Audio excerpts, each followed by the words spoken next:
Welcome back. All right, I'm going to have to explain the sweater first, aren't I? This is a Montreal Canadiens sweater. I got this from Tricolor Sports, which is their team store, and I like it. I have a few of their sweaters now, the vintage sweaters, and again, I call it a sweater, not a jersey, because it's a sweater, which is what hockey players used to wear on the ice.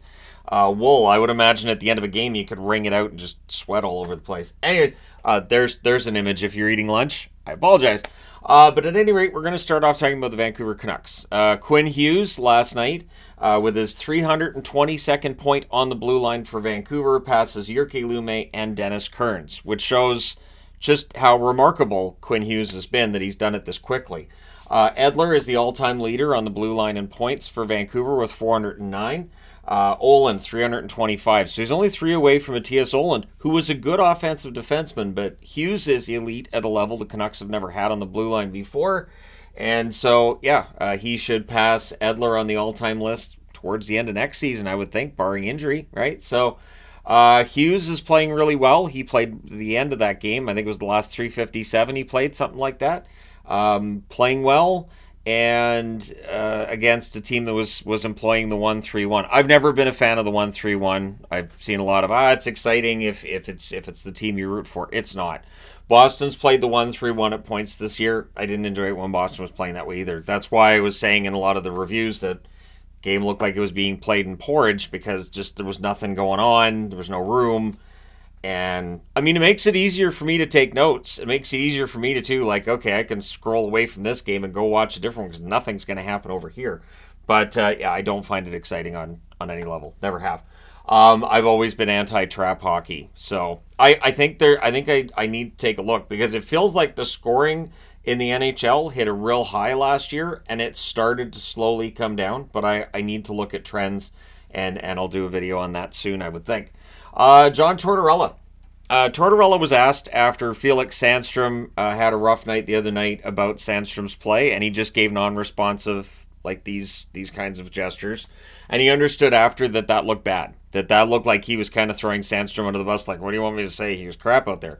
And he's saying that he made a mistake with that a nonverbal response wasn't the way he should have gone, that he wanted to defend Sandstrom's play, and I guess kind of along the lines of what else was he supposed to do, but it didn't come across well. So Tortorella, again, Philadelphia should not be in a playoff spot. They're in a playoff spot because of the style of hockey Tortorella has them playing. Because of Tortorella's style of coaching, he's always going to be in the news. We're always going to have something to talk about, and if they make the playoffs, he has to be in the conversation for the Jack Adams, because that team has no business being that close to the playoffs, much less holding down a playoff spot this late in the season. Marty St. Louis, speaking of coaches, he has returned to the Montreal Canadiens.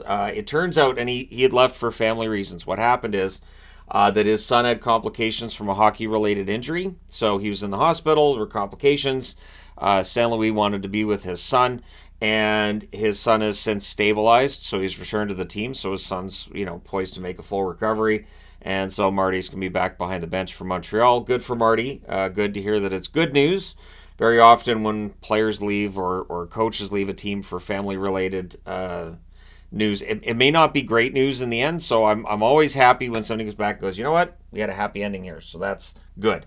And all the best to St. Louis and Montreal on the rest of this year's whatever's going to happen with Montreal the rest of the way. I don't know what to expect from Montreal the rest of the way, but it does feel like they're going to be able to play spoiler relatively well, just with the style of hockey they play, and I think they have fun out there.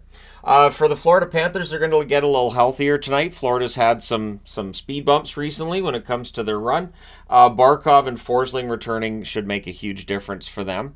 Barkov especially, it's going to make a huge difference. Forsling on the blue line will help as well, but they've been dealing with shortages on the blue line all season. And of course, they're playing Boston tonight in a game that will decide who's first in the division, at least for one day. And we'll see what the rest of the week brings us. But yeah, so getting Barkov back should be great. And we'll see how Boston deals with that one tonight. One of the 12 games awaiting me. Gabe Vilardi wearing a regular jersey at practice. There hasn't been a whole lot with Vilardi on how long he's going to be out and all this. And definitely that's something that the NHL has going on through a lot of teams. But Vilardi wearing a regular jersey means If he doesn't play this game tonight, he's at least close. So he may very well get cleared and play tonight, or he may play in the next game, but practicing in a regular jersey means you're close. You're able to take full contact. And so, Velarde being back in the lineup for the Jets could be huge. A team that has struggled with scoring at times this season and is in kind of a bit of a cold streak recently. For Toronto fans, Samsonov is not expected to dress tonight. So he got hurt in the last game, and then it came out the day after. He's not expected to miss any time. It's no big deal.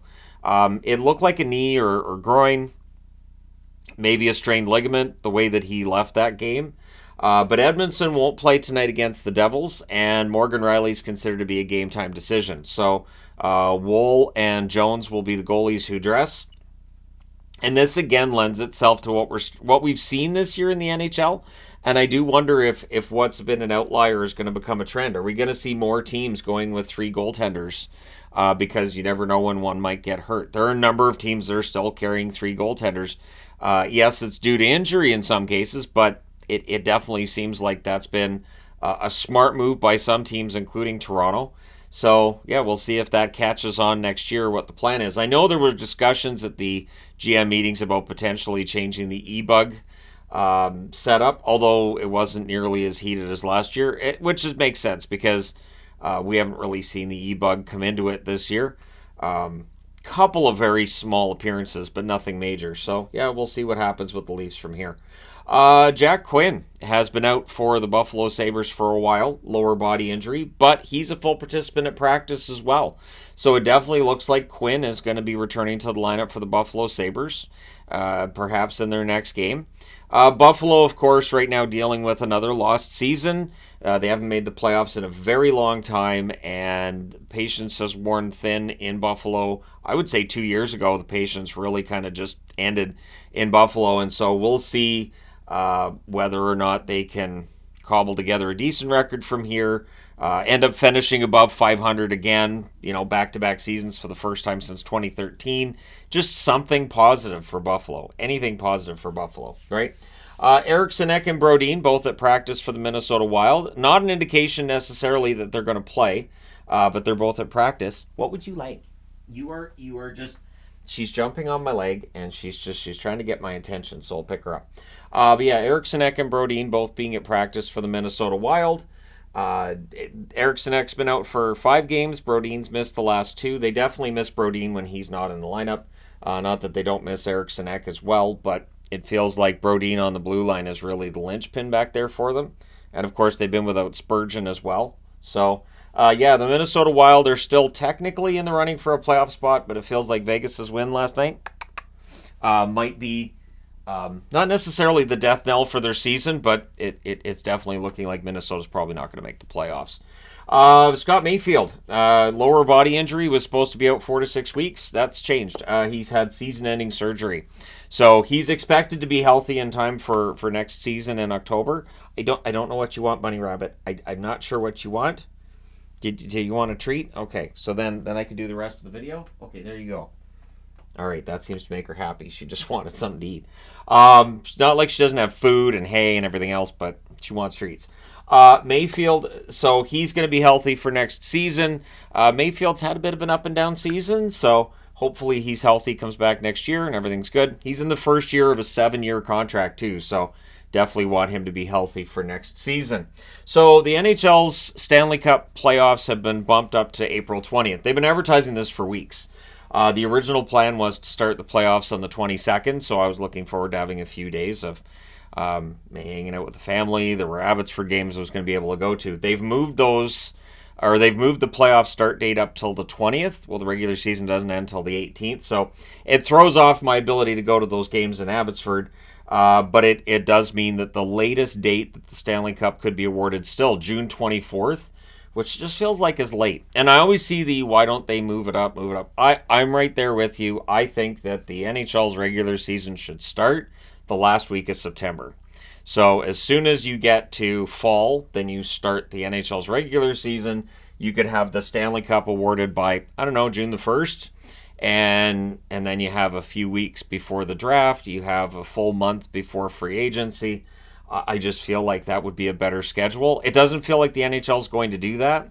And it'll be interesting to see how next season's schedule looks, because they're shutting down for almost 2 weeks with the Five Nations tournament. So, or Four Nations tournament. So yeah, we'll see how everything goes next season. But for this season, the latest date would be June the 24th. And then you have an award show, you have the draft, and then you have free agency. So very busy time for me personally that week. But yeah.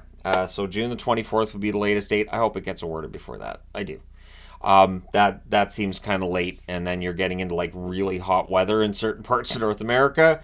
I would imagine it gets very, very expensive to keep the ice cold, keep the arena cold. So hopefully it's more around, I'd say the June 16th, June 17th, right around there is much better than 24th, although still it's middle of June. But let me know your thoughts in the comment section below, as always. And I know most people would be fine with the Stanley Cup being awarded sooner than that, so I don't expect any brushback on that necessarily. But let me know your thoughts. Hit like and subscribe if you haven't done so already. Thank you guys so much for all your support. I will talk to you again soon.